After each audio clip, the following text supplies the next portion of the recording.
Java e gjartë e kampionatit shqiptar të futbollit rezervon përballjen mes dy vendeve të para, Vllaznia Elbasani. Sfida do të luhet të shtunë në orën 12 në stadiumin Loro Boriçi.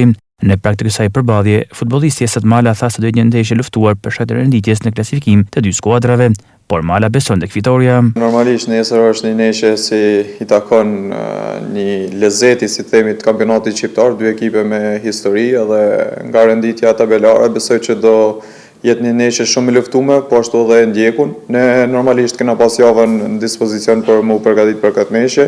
Kena marrë gjitha masat, sot e kena përgatitjen e fundit, si themi, stërvitjen e fundit, edhe do shohim si do vendoset ekipi në fushë.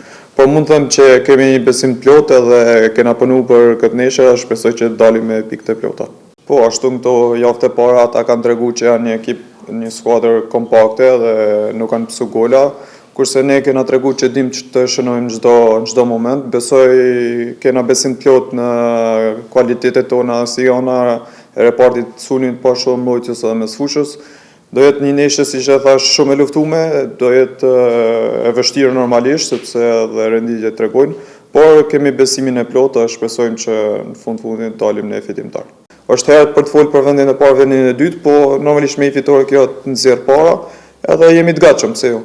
Po mund të them që është viti 4 në Shkodër ky, edhe nuk du të them është më i mirë apo më i keq, sepse në çdo vit kemi pas lojtar shok mjaft mirë, kurse këtë vit mund të themi që është më i kompletuar sepse mund të kemi edhe zgjidhje më shumë. Kena treguar që në shtëpi jena shumë të fortë, si themi kemi kështjellën e fortë, edhe shpresoj ta mbajmë këtë seri, mos ta prishim deri në fund. Elbasani mban vendin e parë me 11 pikë, ndërsa Vllaznia të dytin me 1 pikë më pak.